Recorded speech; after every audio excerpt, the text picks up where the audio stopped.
What's going on, folks? It's Javon Moore with fi360 News. We're here live at the Los Angeles Memorial Coliseum, where we just saw the USC Trojans trounce the Oregon Ducks.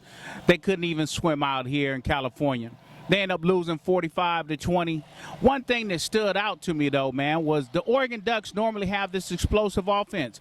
But the first three series, they went 3 and out, 3 and out, 3 and out. They had 5 or 6 3 and outs for the game, and for a defense like the FC Trojans, they had to love that. Pendergast is going to love those stats. But for the meantime, let's go ahead into the press conference and see what they had to say today.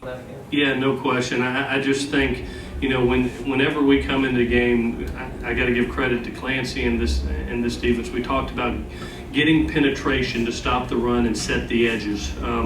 Because you look at this, you look at this offensive run team, and a lot of it's lateral, and it gets outside with that speed by Royce and Tony. And I thought guys like Porter did an unbelievable job of not letting the ball get outside and let it filter back to Cam and Mike and those interior defensive linemen. And then you saw the penetration in the backfield, not only in the run game, but also in the pass, getting to the quarterback and getting him off his spot. So just playing in the backfield, I thought was key to stopping the run tonight. Ronald, it seemed like on those runs, it seemed like it was effortless for you to get through the line and score those touchdowns. Was it as easy for you as it was for us watching you? Yeah, I think my offensive line does a great job of making it look easy. You know, they're getting a great push off the ball, so I'm just following their reads. Ronald, talk about scoring 4 touchdowns. What does that mean to you, and how much more of your upside do you feel you're going to perform? Yeah, it means a lot to me. You know, it's good to get this win, and I just want to keep moving forward. Coach, getting this win, can you speak to you guys clearly seem to be on a roll?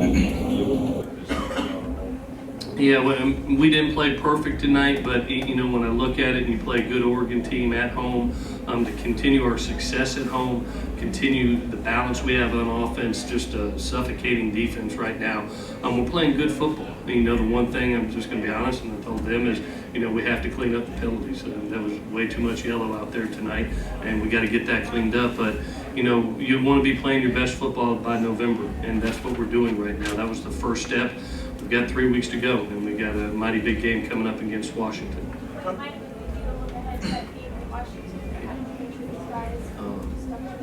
I was scared to death. I'm just going to be honest. You know, having been in it for over 20 years and seeing a team do what they did against Nebraska, who's a good football team, only lose by 3. Colorado only lose by 3, who's a top 25 team. Take Cal, who's a good team, to double overtime. It's just one of those teams offensively that put up so many points. You got to outscore them, and that's what we felt tonight. You know, and so we tried to be as aggressive as we can, especially in the red zone. I think we went 5 for 5 on red zone chances.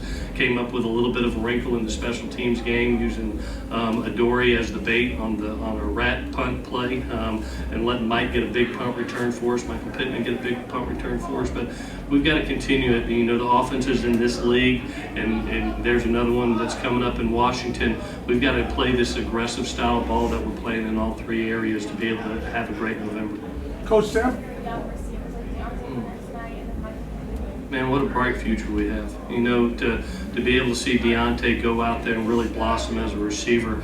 And we all knew Michael Pittman is tremendous. He just, you know, he's playing behind 2 really good players in Juju and Darius. And he got his opportunity tonight. We always talk about when you get your opportunity, make the most of it. He's invested in practice with his work habits, and tonight it pays off for him. Just really, really proud for him. And, you know, you got some other guys that are coming along in his class too, a Tyler Vaughns, a Trayvon Sidney, a Velus Jones, you know, a Daniel Mortabebe. You know, the future's bright at that position. It starts with Mike. Well, we're back from the press conference. We got a chance to hear about Ronald Jones. That kid went for 181 yards, tied a USC rushing touchdown record with 4 touchdowns on the night. The solid running game for the last 2 games have truly helped out the USC Trojans, and this marks their 5th win in a row on the season. Now they're 6-3, being bowl eligible, so who knows what's next. They hold the fate in their own hands with a little bit of help to go ahead and get back to the Pac-12 championship game.